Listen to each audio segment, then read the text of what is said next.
All right, welcome everybody to another exciting episode of Under the Dome. I'm your host, Alan Ulrich. It's now football season almost because we have rookie minicamp coming up this weekend. After that, we'll have OTAs. Then the whole team shows up for a minicamp. I believe that is the first week of June. And because I think OTAs are, or it might be the second weekend, you can think OTAs are 6 weeks. And after that, they take a break for 6 weeks. And then July, it'll be here before you know it. And training camp starts. So we're just chugging right along. I don't know where the hell this year is going. I mean, it's May. It's the second weekend of May already.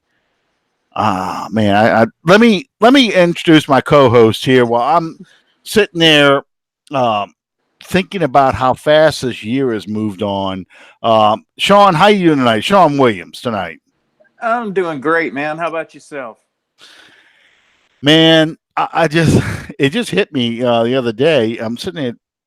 I have expense reports and stuff to do at the end of the month every year at work, and stuff that has to do with the end of the fiscal month each month, and I'm like, good God, felt like I just did March a couple of days ago. I just closed up April.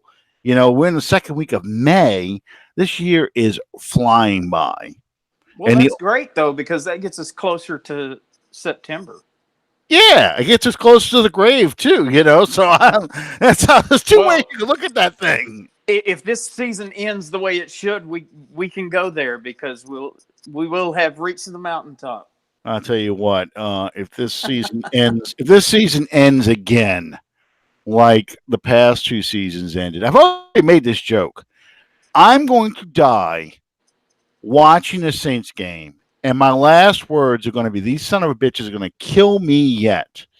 And if I have another ending like that, that's where, I'm done.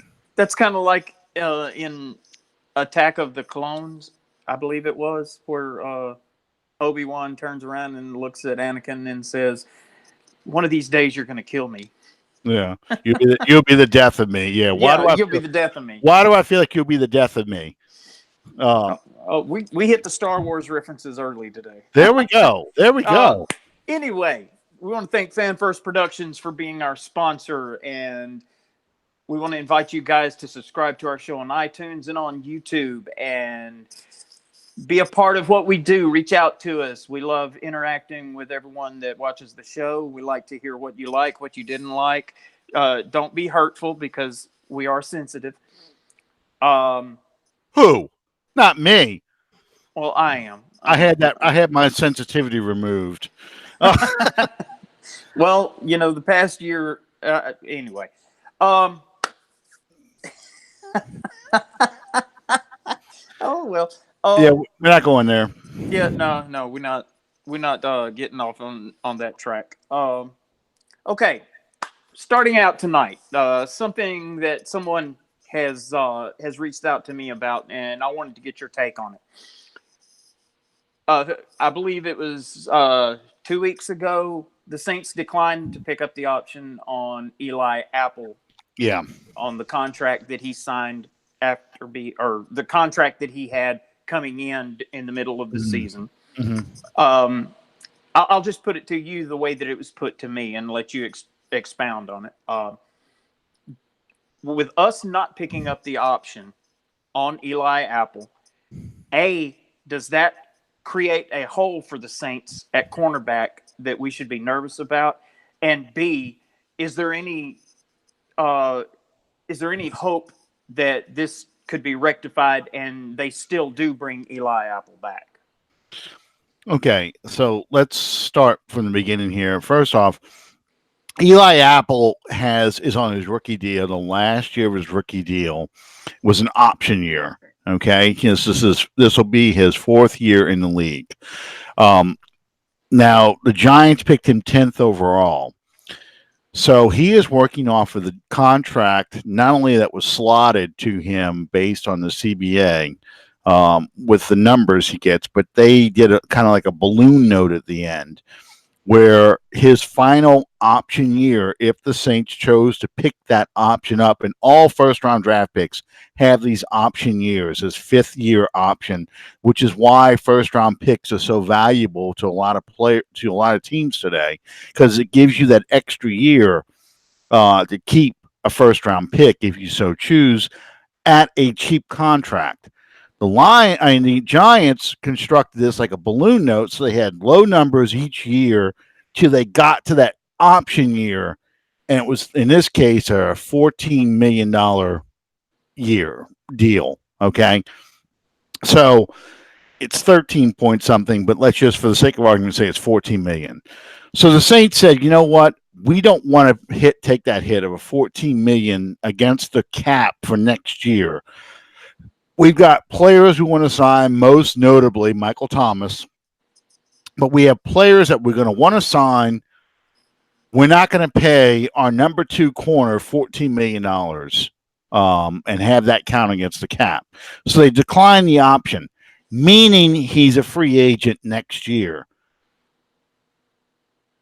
I think that the Saints have had discussions with Eli. They want to see what he does again this year with the rest of his Ohio State teammates, because remember, Marshawn Lattimore, Von Bell, and Eli Apple at all one point or another played together at Ohio State. So they like that Ohio State backfield, and Apple likes being with the Saints because of his relationships with those players going back to college. So he's enjoying this. The Saints like it.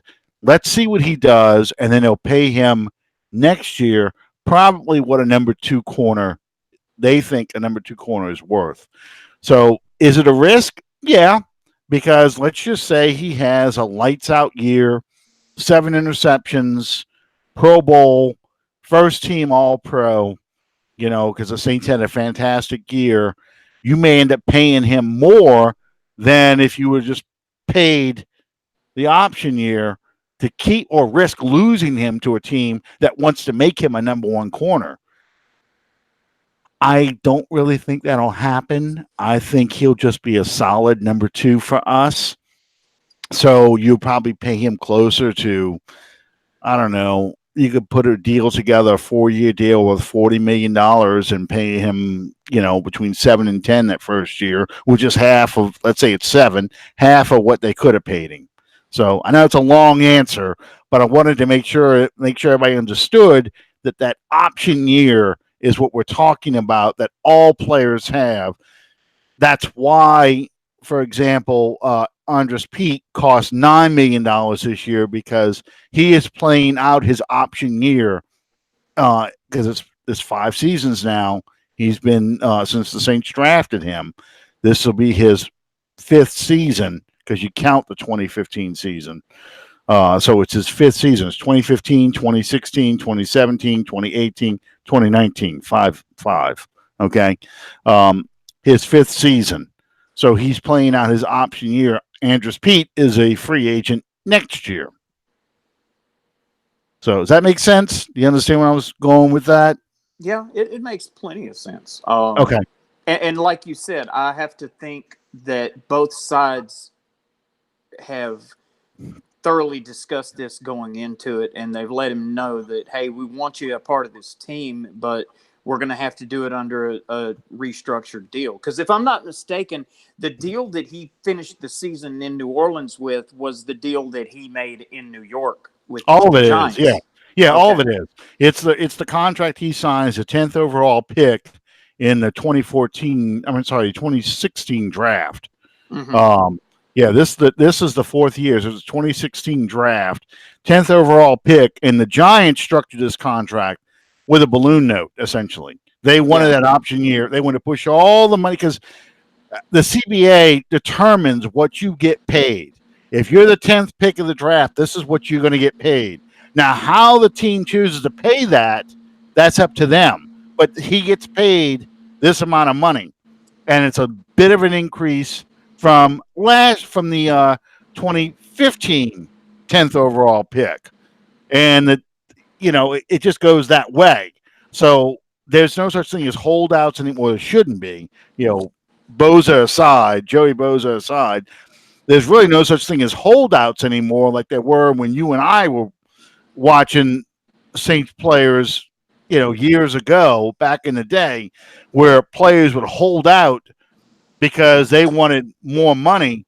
They really have no say over that. It's just how is the money that you are going to be paid based on the CBA, how is that going to be spread out? And the Giants chose to push it all to an option year. So and we just can't live with that. Not with the players and the salaries we have on this team. We can't live with a number 2 corner getting paid $14 million. It just doesn't work. Well, it sets a rough precedent for what you're going to have to negotiate with Lattimore as well. Yeah, Lattimore is in 2 years because we'll pick up his option. Yeah. So, yeah, it'll be 2 years for him. Okay. Michael Thomas does not have an option because he was a second-round pick. And he's Alvin Kamara doesn't either. No, because he's a third-round pick. So, yeah. Only the first-round picks have a fifth-year option. Yeah. And there was another point I was going to make, and I can't remember what it was. Anyway. But, yeah, you got those 2 players coming up. You've got Michael Thomas next year and Alvin Kamara the following year. And Alvin Kamara, I'm almost positive it's a 4-year deal. I don't think it's a 3-year deal. I'm almost positive it's a 4-year deal. It was. Yeah. So he and Lattimore both. No, okay. Wait a minute.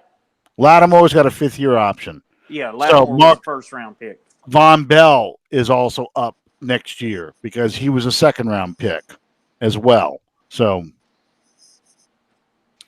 yeah, you had 2 second-round picks. So you got Von Bell to pay. You've got Michael Thomas to pay.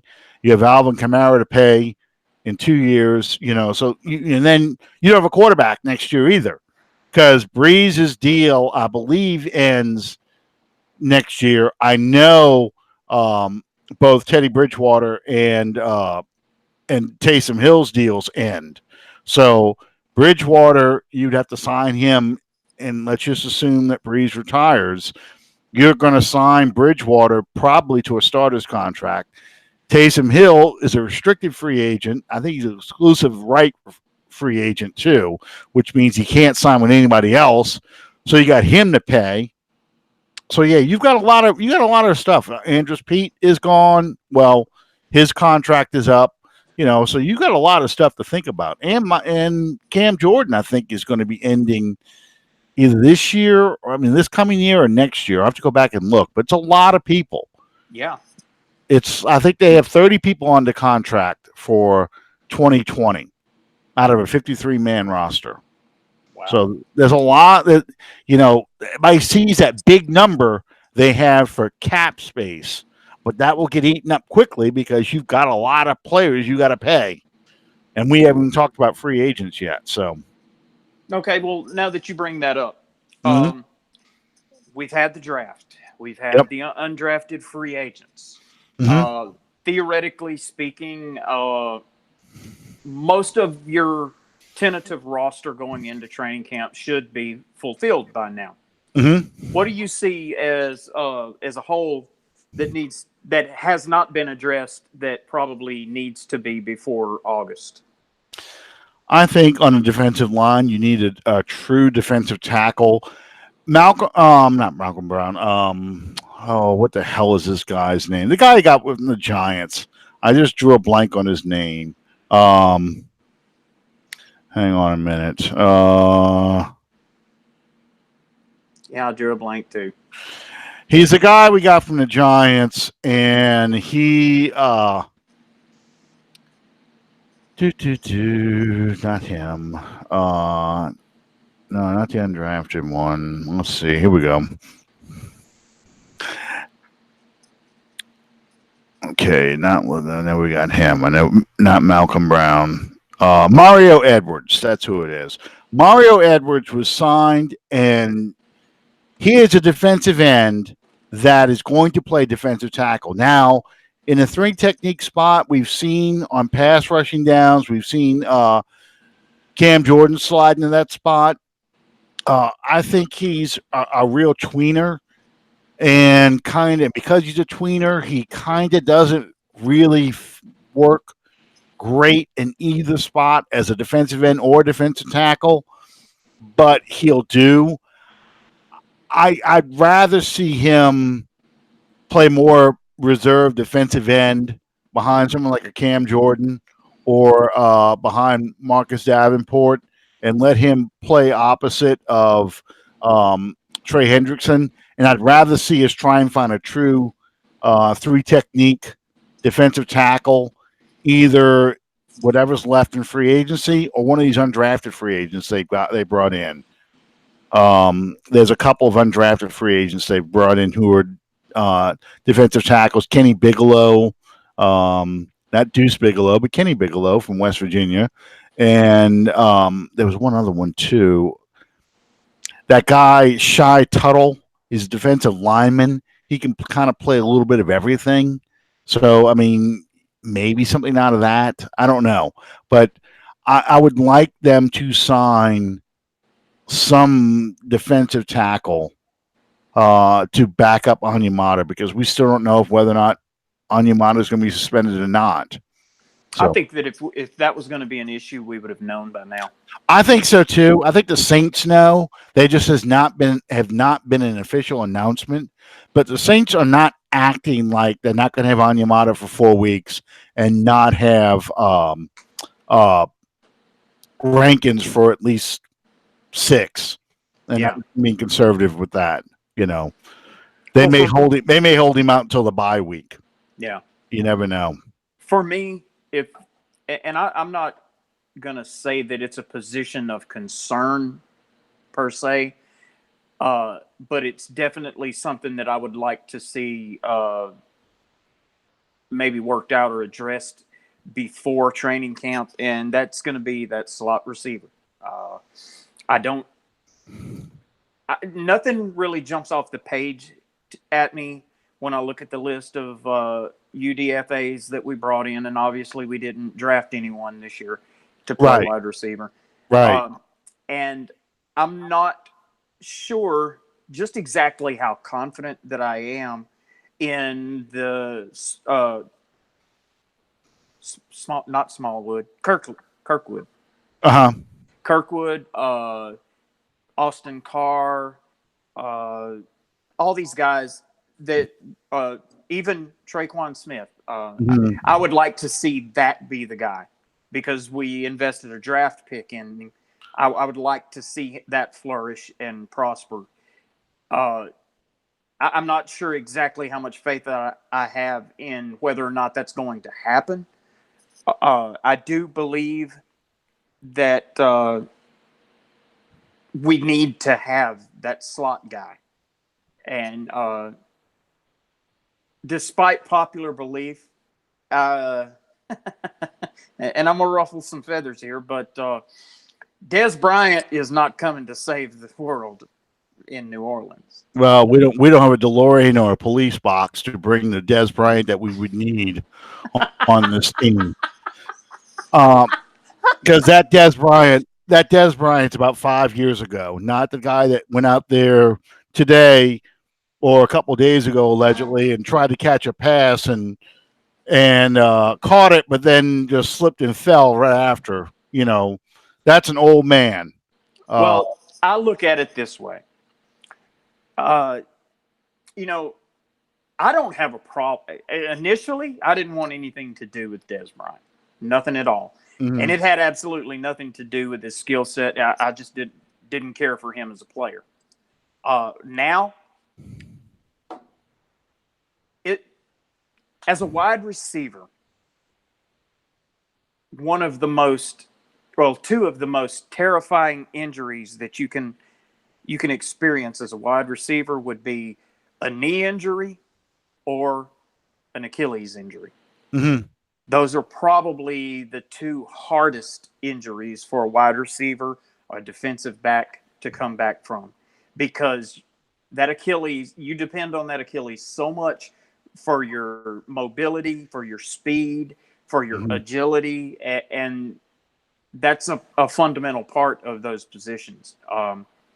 If Dez is able to rehab completely and be ready to go, and I'm talking full go, not guarded condition, by the beginning of training camp, I think that the Saints will give him the opportunity. And what he does with that opportunity is completely up to him. But at the same time, I have to believe that if he is not 100% at the beginning of training camp, the Saints will completely move on from him. Well, and like you said, at 30 years old, rehabbing an Achilles injury that occurred late in the season last year, that's going to be a tall order. Mm-hmm. Yep. Yes. And he's never played the slot. This is the part that people don't understand. He's never played the slot. So you're asking to play a position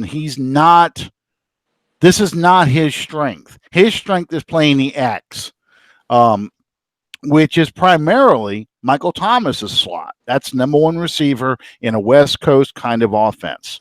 Okay, the X receiver. Him playing the slot position, it's going to require him being a precise route runner. It's going to require him to be able to create separation, which is neither of these things were his strengths. As the X receiver, he used to use his speed and his physicality to just overpower defensive backs as the X. And he ran a very limited route tree. He didn't run, this diverse route tree with the Cowboys. He wasn't asked to do it. So you're asking a 30-year receiver, and in the Saints offense, everyone has to be able to do everything. Michael Thomas plays the X, but he also slides down and plays into the slot. He'll come over and play the Y. Same is true for whether we're talking about Keith Kirkwood, or we're talking about Ted Ginn Jr., talking about Austin Carr, Traquan Smith, Cameron Meredith. They all have to be able to do that, because part of Sean Payton's genius in play calling is he has multiple players who can line up in multiple positions and still show the same looks to defenses. So let's just say they run their posse formation or 11 formation, which is one back, three wides, and a tight end. Guess what? Because if you think about the years when Jimmy Graham was on this team, you can line your tight end up outside the numbers in the X position, which is what he used to do with Jimmy Graham. He's done it we've seen him do it with Hill. We've seen him do it with Watson. We saw him do it with Shockey. He's going to do it with Cook. You're in the 11 position, though. 11 formation. So the defense sees three wides, one tight, one back. If that one back is Alvin Kamara can come out of the backfield and drop into the slot where the tight, or drop right next to the tackle where the tight end lines up. Tight end splits out wide. Receiver comes inside. All sorts of different things. And that creates confusion on the defense because they don't know where his primary receiver is going to be, because they've studied his formation, but we've got different people in different spots. That's the hesitation. That's Sean Payton looking for matchups. And he'll say, we got the look we're looking for. We can isolate, and we did this a lot against the Rams in the first matchup. We isolated Marcus Peters on Michael Thomas, who's an outstanding route runner, against a cornerback whose weakness is man-to-man coverage. He's much better zone. Michael Thomas tore him up all game because no matter where Thomas lined up, they were putting Marcus Peters on him, or Thomas was looking for Marcus Peters to get that matchup. So, that's why Des Bryant's a hard fit for this. Because with Bryant, now you're like, well, we can't put him here because he's not very good here. We can't put him here. We can only put him here because it's the only thing he can do. So defenses will know, okay, Des Bryant's out there. We know he's going to play that position. It's either going to him, and we can rotate the coverage that way, or he's a decoy and we'll just start ignoring him, or just let one guy go in there because he's not going to look at him because they don't look at him in these formations, this down and distance. He limits what you want to do, and fans just don't see that. Well, I don't. I think that the odds are going to be really long against him, and that's not discounting his ability. That's not saying that he's a bad player, but that injury with the age factor is going to work against him greatly, in my opinion. Well, what did we talk about when we were off the air a minute ago? Part of the problem with the injury, and you've gone through this, I've gone through this to an extent. When you get injured, don't you think that whole first half of the season, maybe until after the first few hits and stuff, you think about, is this the play I'm going to get hurt again? Is this the play that's going to do that again? I'm going to tear my Achilles again. I'm going to injure my knee again. Is this the hit that's going to mess me up and restart my whole thing? Because you don't take hits when you're out there rehabbing. You got the red jersey on. You don't get any contact at all. Your first real contact is, if you're lucky, in the preseason. If you're unlucky, it'd be in the regular season when it really counts. And those teams know about that injury. So, you had that split second of hesitation. And for a receiver who's lost a step, who doesn't have the speed, that injury is a scary, scary thing. That he is just going to make him even less effective than he would have been if he was fully healthy. If I had to venture a guess, I would say that he's going to give it a valiant effort. He's going to try real hard. But if I had to make a guess one way or the other, I can't see him making the 53 man this year. I really can't. Well, he's not on the team at all right now, but he's going to try and come back, I'm sure. But I just can't see a team taking a chance on him. I mean, there comes a time, and it hits different players, different ages. Earl Campbell, when he came to the Saints in 1984, he was only 28 years old, okay?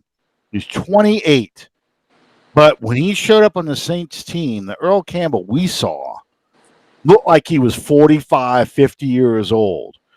He's 29 in 1985 when he breaks open that big run against the Atlanta Falcons in the Superdome, going for the end zone, and grabs his hamstring about the 20-yard line, and he's holding the ball out here like a loaf of bread, and a Falcons safety comes up and runs him down, something you never saw happen when he was in Houston. Runs him down, punches the ball out, it goes through the end zone for a touchback. 29 years old, but Earl Campbell looked like and acted like he was in his 50s. It's not the age, it's the mileage, man. Right. And that's what I'm trying to get across to people when they talk about someone like a Dez Bryant. He's got a lot of miles on those tires because he was the number one receiver, the only receiver you're really targeting in the Dallas offense. He got a lot of catches. You're aging Michael Thomas like this right now. Michael Thomas, granted, he hasn't been hurt yet. Hasn't anything bad happened to him? Knock on. You had to say that out loud. I know, but I'm just saying, it takes a special athlete, and I'm talking like an athlete like a Larry Fitzgerald, for example, or Jerry Rice, someone who is, or even a Walter Payton, someone who is a fanatic, who is obsessed with fitness and staying in shape, in training. Drew Brees, Tom Brady. It takes a special person to maintain that elite athlete level. And I don't see Dez Bryant in that category. I saw a very productive player for a very small window. And then the mileage just caught up with him. Jamal Anderson's another one I was thinking of. Jamal Anderson with the Falcons. Unbelievable year in 1998 when they went to the Super Bowl. Unbelievable year. What happened in 99? What happened in 2000? The injuries caught up to him, and he just couldn't bounce back from that. It happens. And you're thinking, oh, it was just 2 years ago. How could he get old so fast? But it happens. Well, there again, it's not the age, it's the mileage. Mm-hmm. And when Jamal Anderson was with the Falcons, who else did they have? He was the only guy that they used. He had, if I remember right, I want to say it was like 475 carries, something ridiculous like that. Let me see. It was an unbelievable number because the magic number, I think Deuce said this one time on the radio. The magic number for running backs, you want to get just about 300 carries. That's about the max your body can take in a single season. Because if you start getting over 300 carries, it's 410 carries in 1998 for 1846, 14 TDs. And that doesn't count. He caught 27 passes too. So that was an unbelievable amount of mileage they put on him. And he never recovered from it either. 2000 was the last year for him. He had 282 carries and he got 1,000 yards, but only 6 touchdowns. And that was the end of the run for him. Yeah, and then you go from that to someone like a Barry Sanders, mm-hmm. who was every play, every game, and it never seemed to affect him. Well, he never took hits. That was the unique thing about Barry Sanders. Because of his running style, he simply just did not take the hits that an Earl Campbell, Jamal Anderson and Earl Campbell were the same kind of runners. They were sledgehammer runners. They were just coming at you. But I just pulled up Barry Sanders' stats. The most carries he had, believe it or not, was his last year in the league, 1998. He's 30 years old. He had 343 carries, and he still got 1491 as far as rushing yards, only 4 TDs. But, I mean, he was just unbelievable as far as being able to avoid the big punishing hit. Yeah. If you brought him down gang tackling, but he didn't take a big hit. It was just people holding on to him, or trapping him so he goes down, He may have had the most insanely strong legs that I've ever seen in the league. Did I ever tell you the story? And this is going way out of there, but when we played, when I was at UL or USL, we played Oklahoma State. I don't think so. 1987. 1987, okay, we're playing Oklahoma State in Cajun Field. Oklahoma State just destroying us. Their running back was Thurman Thomas, and he is just killing us out there. Oh, it was unbelievable. So the game's pretty much in hand by midway through the third quarter. So they're going to start putting their substitutes in. In comes number 21 for Oklahoma State. Guess who number 21 is? Barry Sanders. I turned to somebody and I said, it looks like somebody put grease all over the field and all over number 21's jersey. Because I knew who he was, but I didn't know. I didn't know who he was. He was a running back everybody knew about, but he wasn't like Barry Sanders, the NFL Hall of Famer, obviously. No, it's when Thurman Thomas was still there. It was still his show. Thurman Thomas was the man. Barry Sanders is just the guy who is the heir apparent, but he is not. No, it's Thurman Thomas is the man. So no one could touch him. They just look stupid out there. It was like everybody was slipping and sliding, trying to trap him, and he's running one way, and he ran 100 yards side to side before he got an opening. He was gone. So yeah, it was just nobody had the agility and the ability to use the entire field on any given play. Now you'll have some that will do that sporadically, kind of picking and choosing. He'd do it every play and never get tired. right. And he wore you out because you're trying to. It's like herding cats or trying to, like Rocky Balboa trying to catch the chicken. Okay.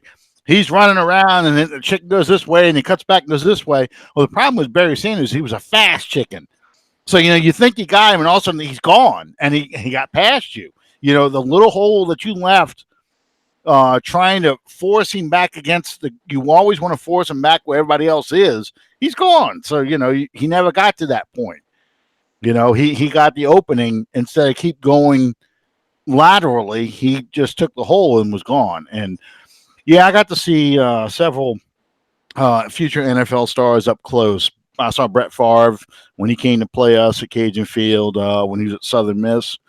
I wasn't at this game, but we went to Auburn in 1986 to play Bo Jackson. Oh my God, that was a wrecking machine, So yeah, that was fun. I would have loved to have seen what Bo Jackson could have done if he hadn't gotten hurt. I would have liked to have seen Bo Jackson if he would have focused on football. Not that he wasn't a fantastic baseball player. Don't get me wrong, but because he did baseball with football as a hobby. You never saw an entire season of Bo Jackson from beginning to end. He got 1,000 yards in like 8 games or 9 games, but and this is true. This is from the Football Life and this 30 for 30 on Bo Jackson. Bo Jackson becomes a legend because of highlights. You see him breaking the bat over his head or snapping the bat across his knee or running up on the wall to get the ball and then coming back or throwing who did he throw out? I forgot who it was, but it was one of the fastest men in baseball at the time.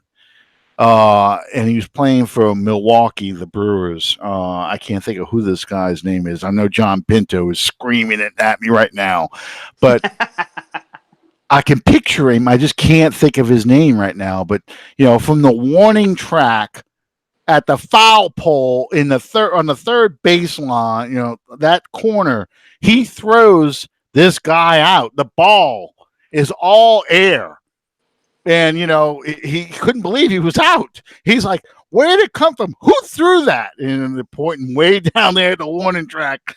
He did, but that's what Bo Jackson is. Bo Jackson is a legend of plays, not a legendary season, because in both sports, he didn't play long enough to establish records. And that's the unfortunate thing about Bo Jackson.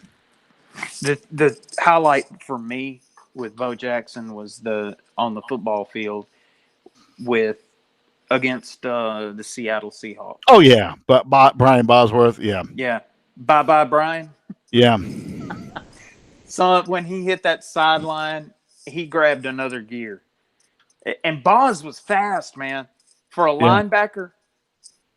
No steroids will do that for you, but it's funny to hear Bo Jackson talk about that run too, because he said he was running so fast and he had generated so much force by doing that he had to keep running through the tunnel because he needed all that space to slow down, because if he stopped, he would have torn something. He was running with such force. He had to use, it's like a car, if you've been racing, you can't just jam on the brakes, you'll lose control. You've got to be able to slow it down and keep going down the track until it gets to a reasonable speed where you can stop. And that's how it was with Bo Jackson. He said he heard nothing too, because the wind just the crowd got quiet. Everything it was just he's in the zone. That was an unbelievable night. I remember watching that. I do too. That game was something. But yeah, his And injury. that wasn't even the funniest one. The funniest one was later on in the game. There Mm-hmm. was a goal line situation where he and Yep. Bosworth met. Yep. And Bosworth lost. Mm-hmm. And he lost bad. Well, and the funny part about it, that hit, Bosworth actually shows good form. Mm-hmm. He tackles him high, he wraps him up, and in that scenario, he should have been able to drive Bo Jackson backwards because he's got all the momentum. You look at Gary Reason's the hit they talk about against the Denver Broncos when he comes over the line and hits Sammy Winder and knocks him backwards. Bosworth is coming about with that same force. Bo Jackson hits him and then pushes him. It's like he was as Hokey Guy John and Archie Mann used to say, it was like a rooster meeting a Ford truck. It was just hits him and just keeps on going like it didn't even matter. So yeah, that was something to see. Yeah. I remember Hokey saying one time he had deceptive speed. Nobody could believe he was that slow. Yeah. Oh man, that was one of my heroes when I played, was Hokey Guys on. Yeah, Hokey was special. Hokey was one of my favorite announcers because I love all his Hokeyisms, and I know we're going way over into other stuff, but I loved all his Hokeyisms with his, his Drew Brees could throw it through a knothole in a fence.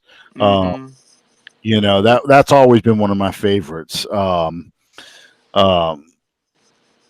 He called Jim Henderson the singer, and he was the doo-wop guy. All he did was the doo-wop behind Jim Henderson's radio call. So yeah. But hey, you were talking about receivers. Let's talk about a little bit about a couple of receivers we probably should keep an eye on, and undrafted free agents. Lil Jordan Humphreys. We talked a little bit about him at the very end of the show last week. That's a guy probably has a better chance than Des Bryant to making the team, honestly, because he's younger, he's cheaper. They can mold him into the kind of receiver they want him to be. I think Austin Carr is probably gone from the team. I don't see him making it. I think Keith Kirkwood has an uphill fight to make this team. Kirkwood got the ultimate break for an undrafted free agent, if you want to call it that, because he not only did he get added to the active roster, he actually got some substantial playing time towards the end of the season, and he did nothing with it. Yeah. Well, he did do a little bit, but he did what you would expect a first-year undrafted free agent would do with the Saints, who doesn't have a lot of great speed and doesn't have a lot of moves. He just caught the ball and moved the chains. I mean, he had a good game against Cincinnati. He had a pretty good game against the Falcons. I think he was one of the three that caught touchdown passes in that game. But I mean, as that season wore on and Traquan Smith kind of vanished, and you really got nothing out of either Des Bryant or the guy from Seattle who's been on every team in the world. I forgot his name already, but yeah, he was the guy. He with the Jets, he played for the Broncos. He's been everywhere. He's another player that was old, but anyway, you really got nothing out of any of those guys. Cameron Meredith was already on injury reserve. So, you had to throw to someone else. So Kirkwood had his opportunities, but he just couldn't do anything with it, much more than what he was physically capable of doing. Lil Jordan Humphreys has the size you want. I was just pulling up his stats. He is 6'3", probably close to 6'4", 212. So he's got size a la Marcus Colston, and also what was his name now? Number 16, Brandon Coleman. He's got that size, but he's got a little more wiggle. He needs to focus. He needs, Coach CJ has to kind of kick him in the ass because he's got some ability. He underachieved a lot over in Texas, and that's one of the reasons why he went undrafted. But there's some potential there. He's got a little more talent than a typical undrafted free agent. So there's a possibility there for a slot guy. We'll have to see how this plays out in preseason and how he looks. I'm not going to go Onome Ojo on this guy. Do you know the story of Onome Ojo? No. Okay. Onome Ojo was this guy who was, think Andy Tanner. Remember Andy Tanner? Yeah. Okay.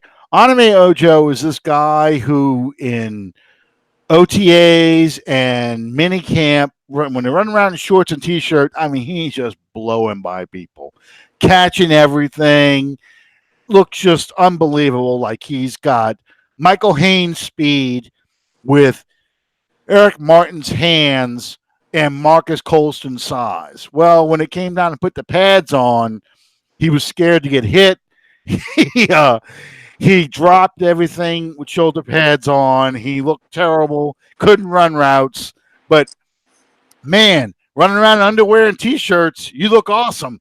You're all neighborhood. So Onome Ojo was this Jim Haslett era receiver that people just always raved about, and come when it really counted, didn't do anything. So he's like that's my name for any player that looks great in shorts and T-shirts, but when it comes time to put the pads on and take a hit, you don't even see them anymore. They're gone. They don't exist. So we'll see if he's an Onome Ojo or not. I think he's better than Onome. I think he's better than Brandon Coleman. I think he's got a lot of potential. Whether or not that develops, who knows? But yeah. I guess the Saints really feel good about Cameron Meredith. Thinking Traquan Smith might take that next step up, and feeling that Ted Ginn Jr. still got another year left in him. That's another guy whose contract expires after the season.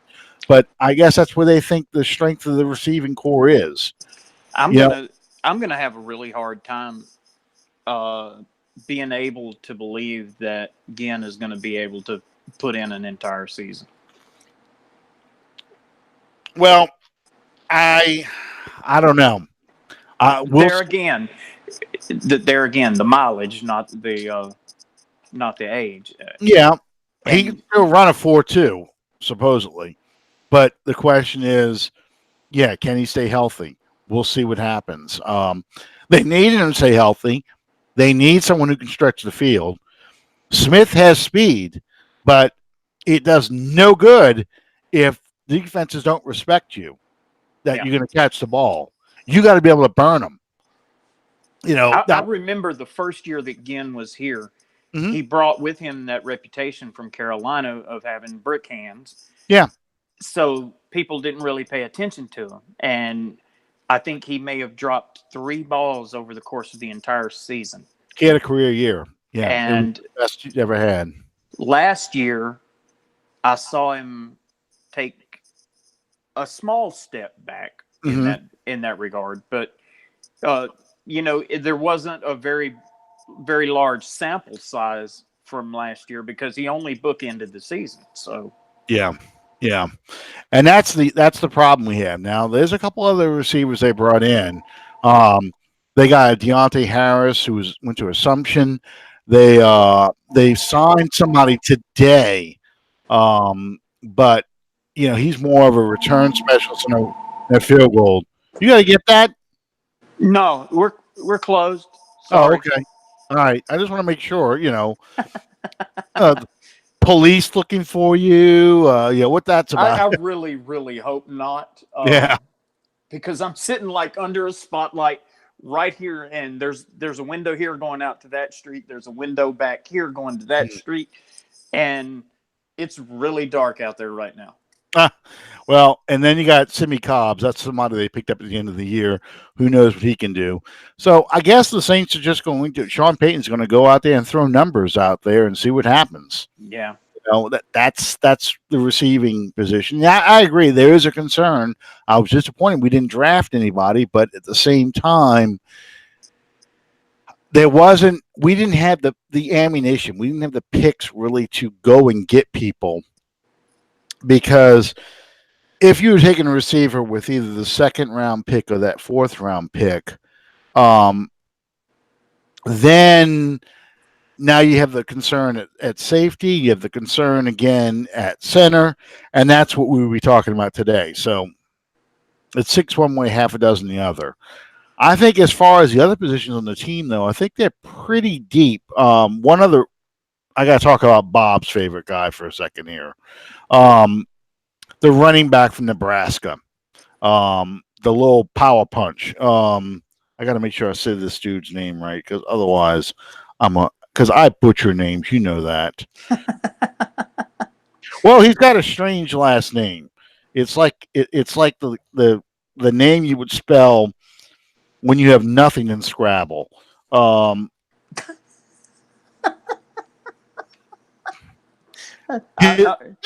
listen to the spelling of this dude's name. Ozigbo. Ozigbo. Okay. Well, if you got a Z, you're pretty limited in Scrabble, what you're going to do. So, but it's Divine Ozigbo, I think is how you say this dude's name. But he's 5'10", 220. And what he's really good at is he is a power runner. He's an inside runner. And what was my big concern that once we lost Mark Ingram, you had with Ingram and Kamara, you had an inside and outside runners. I don't know if Latavius Murray is going to be able to fulfill the inside running that Ingram did. That's something to be seen. If he couldn't, or if he doesn't, then all you guys, Dwayne Washington back there. And Dwayne Washington is one of these guys that we picked up in midseason. He had a great game against Carolina when the season's over. And he had some moments in other games. But can this guy, Divine Ozigbo, can he be the next Chris Ivory or next Kyrie Robertson? Is he the kind of guy that we're going to see fight for playing time, where Sean Payton's going to try and fit a third back into the rotation mix to take them, like what I told you in the beginning, the offseason, back in free agency? Less of Kamara is a good thing. We don't want Kamara to get overused in those first 8, 10, 12 games because we want a fresh Kamara in the playoffs because that's where we want to go. So if we can get a running back, if this guy turns out to be a great inside runner and gives us alternating power runners with Murray and him, that could be a great thing. And I think he's going to be a guy to watch. He's going to be somebody that fans should pay attention to in the preseason because that is a guy I think has a great chance to be the next Chris Ivory on this team. Cool. We want to thank everyone for joining us tonight. It's time for me to punch the clock. Yep. But fortunately, I'm here live in the Two Dudes Studios and restaurant and barbecue joint and bar. And soon to be the home of Two Dudes Radio as well. June the 3rd, I believe, will be the launch date on that. There you go. Thank you guys for joining us. And once again, invite you guys to subscribe to our show on iTunes and on YouTube. And thank you guys so much for being a part of what we do. We love you. We appreciate you being with us tonight. And with that, I'm going to throw it back to my esteemed colleague, Alan Ulrich. Hey guys, like I said beginning, rookie minicamp is this weekend. Now it's closed to the public, and the media is only in there for the stretching portion. So you're only going to get whatever Sean Payton wants to tell you in the press conferences afterwards. But the rookie minicamp I believe is, let's see, it is, I want to say it's Thursday, but I'm just double checking right now. May 10th through 12th. So yeah, today's the 7th, 8th, 9th, 10th. Yeah, Friday. Okay. So May 10th through 12th. So it is going to be this weekend. Like I said, it is closed to the public. So, the media is not going to be able to report much on that. It's guys running around in shorts and t-shirts, but they got enough tryouts and stuff. We get to see, at least that tells you that we're getting that much closer. The end of the month will be the regular mini camp that is going to be open to the media. It won't be open to the public, I don't believe. It's not until training camp that's open to public. So Saint season starting. This is just the first salvo. Once we get past June into July, we're ready for regular season to begin. So it'll be exciting.